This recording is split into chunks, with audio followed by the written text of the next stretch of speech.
Alright, so I've got your headlight out.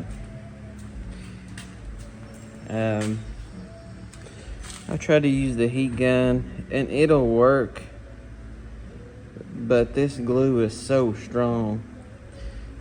Like this was too hot to touch. And using a little pry bar that I had to try to push this out, it still wouldn't budge. And they got these clips on here, like you should be able to remove the lens.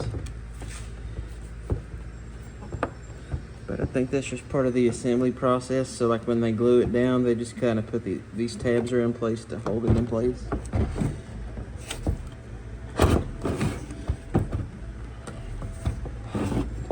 These are only on the top. And then I thought maybe I might be able to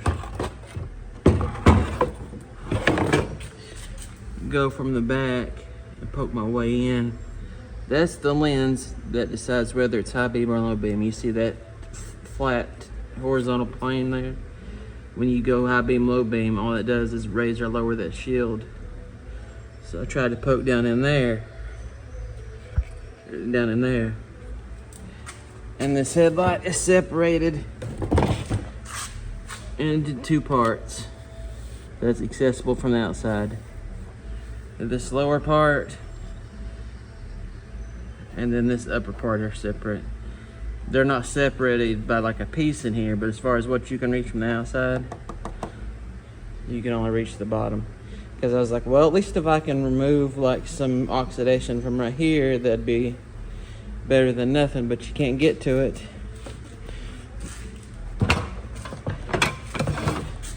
Because this lens section is in place. And you can remove part of the lens, but then you end up taking apart some, you're getting into complicated stuff because there's motors in there that operates that little flapper that goes up and down. That's calibrated. Just trying to find some way to separate through here. Nothing.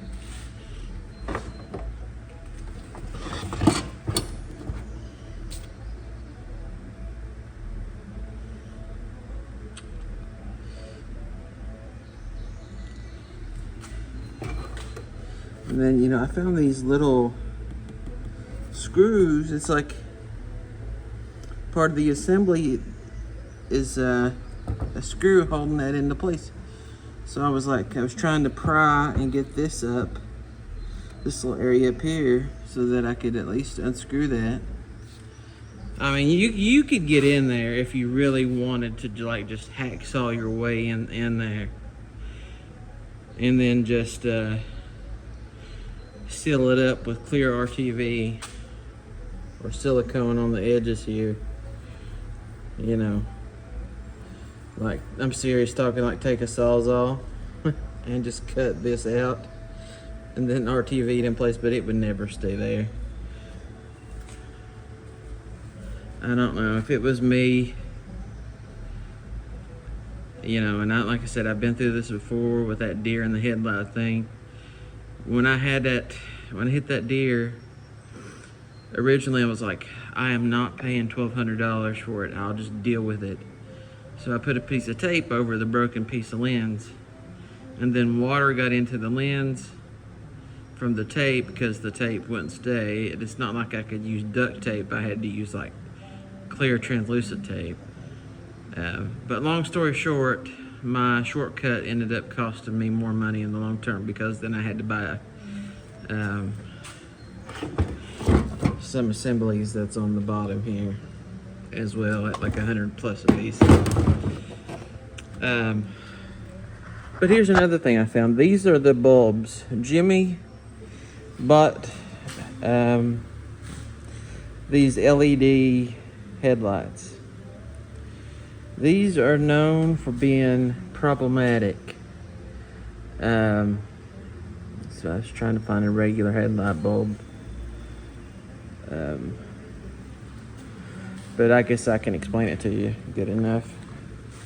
So the yellow part there is actually the only part that's putting out any light. The rest of this is just a piece of aluminum that sucks the heat out into this little part down here. These little fins help keep it cool because this thing puts out a massive amount of heat. But if you think about, so you got one side here puts out light, one side here that puts out light. If you think about it, I can show you here. The way this is the lens. This is supposed to be your center point. You're supposed to be able to see that from inside the car as part of the aiming process, but this lens is meant to have a bulb in there that's emitting light in all directions. And it knows, it's been designed to be able to bounce that light that's going in all directions out to a specific place in front of you. And a lot of people, they like these bulbs because they can get them in any color, and they are brighter. But it's always been a struggle. They've kind of figured it out, as with new ones, new versions of these LED headlight bulbs. But it's just not something that I would go with. Not with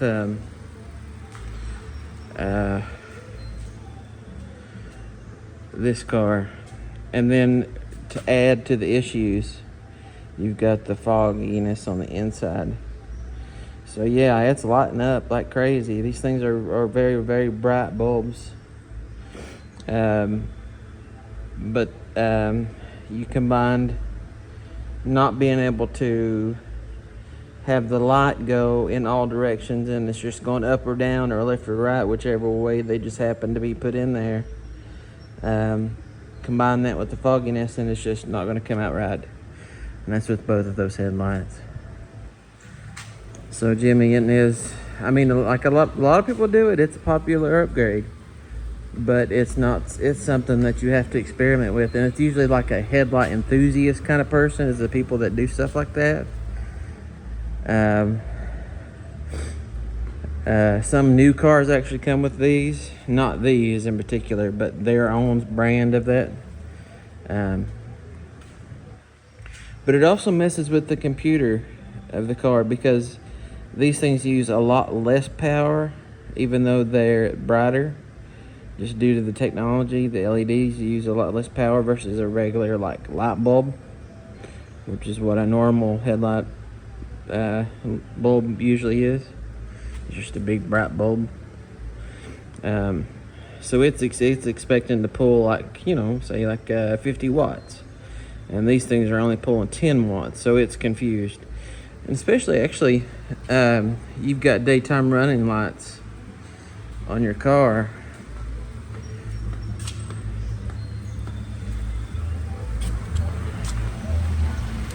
And as you can see, the headlights are on, but the headlight there is not, or the daytime running light is not on.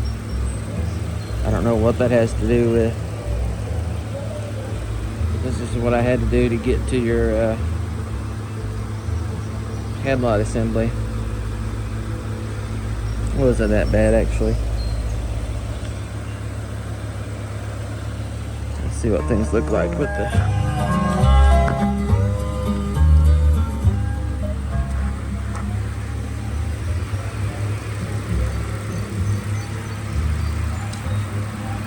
actually is a good example. I don't know if it'll show up on film. Yeah, it will. You see how you got that line right here? I bet you bottom dollar what you're seeing is the end of that bulb, or of this particular type of bulb. So it's like if I was to go in there and rotate it this way, that line here would probably rotate along with it. It's just not a good design. General rule of thumb is to stick with what you have. It's the same style, but they're the same technology anyway. You can do slight alterations like I do with my cars and stuff.